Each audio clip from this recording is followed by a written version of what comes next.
There is a new wave of talent that has just taken over WWE in 2026. We are 2 months into the new year, at the very least, close to 2 months into the new year, and the storyline, at least of the men's division on the main rosters, has been a showcase of the young talent, a showcase of fresh faces for WWE. And it's happened on both shows. On Raw, you have Javon Evans, who has quickly become one of the most must see parts of Monday Night Raw. The kid is 21 years old.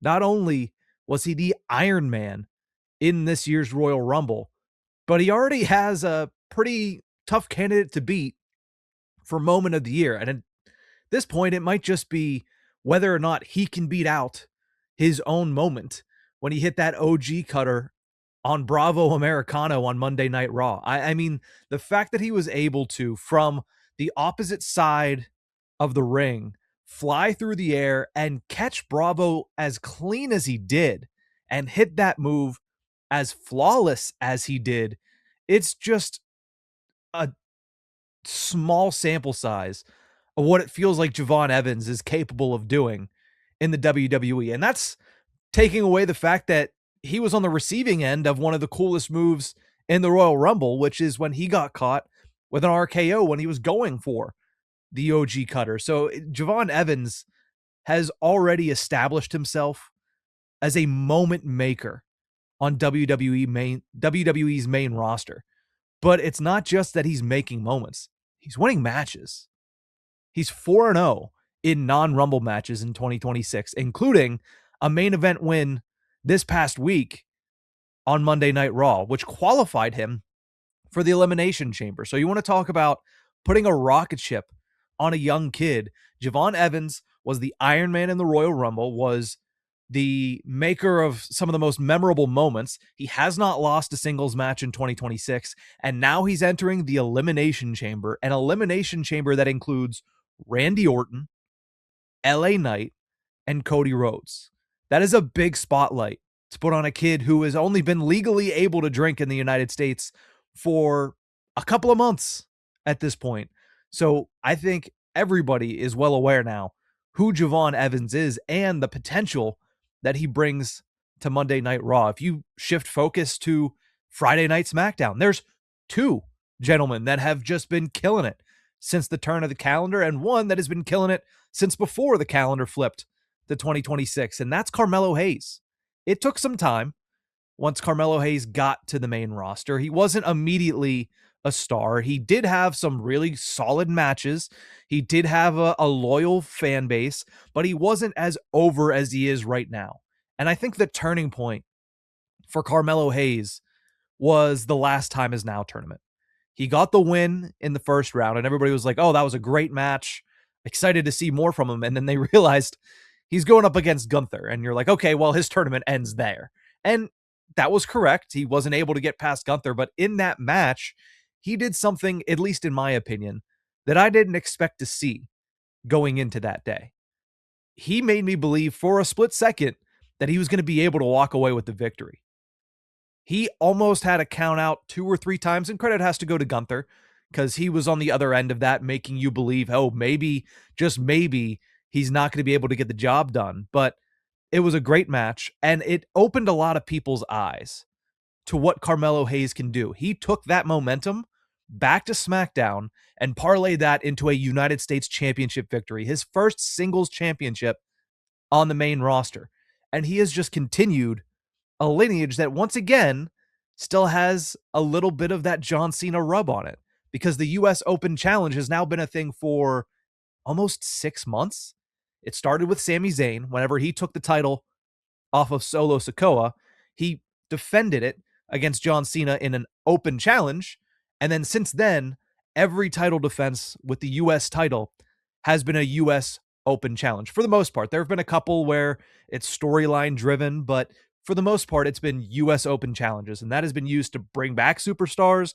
It has been used to spotlight certain superstars. And at the end of the day, it's been used to put on great matches week in and week out on Friday Night SmackDown. It started with Sami Zayn. He defended that title successfully 6 times until he eventually lost to Ilja Dragunov, who's another name that we could throw into this mix of young talent taking over WWE. He's already among the top 10, potentially top 5 guys on Friday Night SmackDown is Ilja Dragunov, right there with Carmelo Hayes. Dragunov defended it successfully 7 times. And then Carmelo Hayes, to this point, has successfully defended that title 5 times. Now, I believe he has a U.S. title defense later tonight on SmackDown. So depending on when you're listening to this, that U.S. title reign could be over. But the work he's done with it has elevated him, has allowed him to show kind of the best part of his act, which is his in-ring ability. And he's done that to a T since that last time is now tournament. And it's really elevated him on the SmackDown brand. Now, there's somebody that he's been very close to when it comes to their careers. The trajectory has been running side by side for the most part. But there was one tiny detour that was taken by this other gentleman, and that's Trick Williams. Carmelo Hayes came up last year. He did struggle a little bit on his own to begin his main roster time, and then he figured it out. Trick Williams used that time to wrestle in TNA, to become a top heel on NXT, and now he has just immediately transferred that over to the main roster. Trick Williams, his star power is just evident. He just oozes charisma. And that's something that WWE is going to eat up. He is so over at this point as a heel. His intro is one that I think most fans look forward to when they attend a taping of Friday Night SmackDown. And his in-ring work has been really good. He's been booked to be a main event star on Friday Night SmackDown in 2026. Drew McIntyre is the champ, but below him is a pretty crowded group of contenders. Trick Williams is firmly entrenched in that storyline with Randy Orton, with Damian Priest, with Cody Rhodes. There's a lot of pressure in that position, but so far Trick Williams has proven that he can handle that pressure. So he's been really good on SmackDown. And then there's the Oba Femi of it all, the hottest free agent in WWE, being courted by both Adam Pearce of Monday Night Raw and Nick Aldis of Friday Night SmackDown. Oba Femi, I thought was not the Iron Survivor. I thought he was the Iron Man of the Royal Rumble until we looked at the numbers, and it was really close. It was Javon Evans, and then it was Oba Femi. But the way that Oba Femi just dominated the early portion of that Royal Rumble, if he had entered in maybe 15, we might be talking about him going to WrestleMania into the main event. But he was at number 1, and he just laid waste to the first 10 competitors. He eliminated the first 5, but he just laid waste for the first 10 until some of the big hitters came in. Then he still held his own until he was eventually eliminated by Brock Lesnar. And that's something I'm hoping we circle back to sooner rather than later.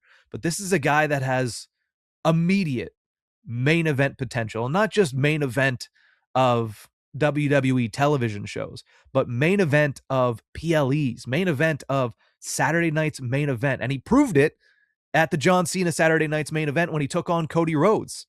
He didn't look out of place. In fact, he looked right at home, going toe-to-toe with the undisputed WWE champion. And at the end of the day, standing tall over a man who would eventually become, a couple weeks later, the undisputed WWE champion in Drew McIntyre. So this is a great situation for WWE as they enter into 2026. It's a year in which you're trying to fill the void of a couple of pretty big stars. John Cena leaves in December. He retires. AJ Styles retires at the Royal Rumble.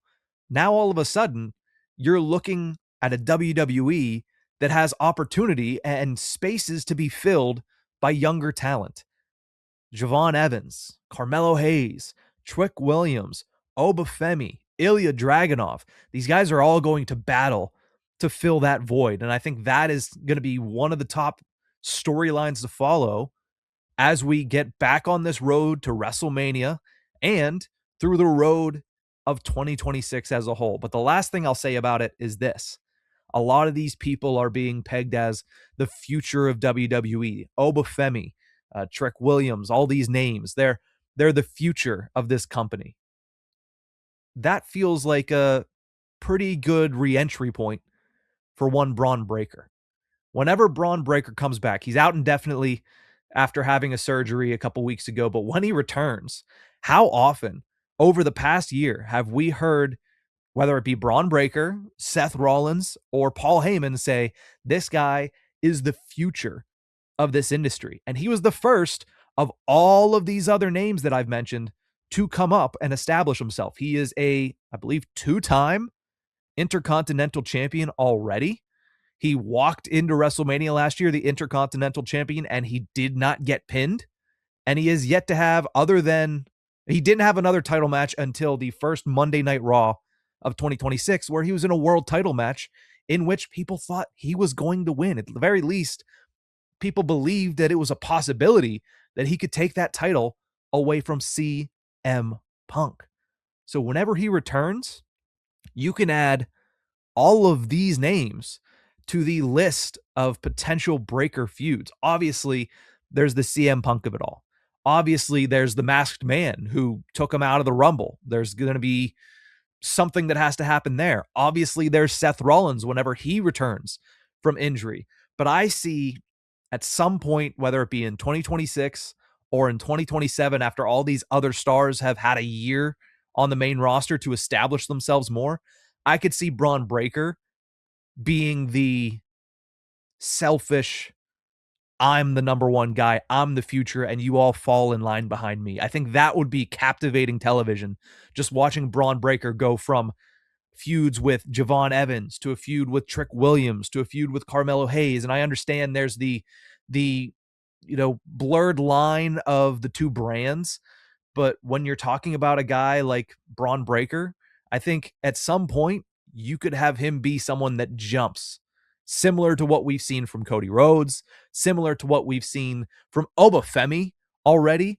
I think Bron Breakker is that caliber of star, and he's proven it since the Seth Rollins injury, that he can be that caliber of star to put together one of the most eye-catching and most interesting programs on the entire show. So to see these stars, and again, I'll rattle off the names of these guys because they've all been super impressive this year and dating back to last year, but they've been impressive this year on the main roster.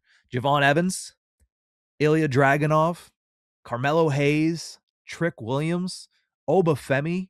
To see Bron Breakker come back and stare down the barrel of nearly a half dozen stars that want to take his place as the future of this industry, that to me is golden television and something I'd love to see play out once Breakker eventually returns. Like I said, there's other storylines as well with Bron Breakker. The Seth Rollins feud is bound to happen. We don't know who the Masked Man is as of this recording, so whoever that is certainly is probably going to be suspect number one or feud number one upon Bron Breakker's return, because that's the reason he's out in the first place. But at the end of the day, it's a great situation for WWE because now they have a half dozen stars, not a half dozen mid-carders, a half dozen potential WrestleMania main eventers at their disposal, and really just scratching the surface of what they're capable of. But that's going to do it for this video. Thank you guys so much for tuning into this one. Remember, if you enjoy this content, to like, share, and subscribe to my channel at Nick Belsky. But that's it for this one. We'll see you guys next time.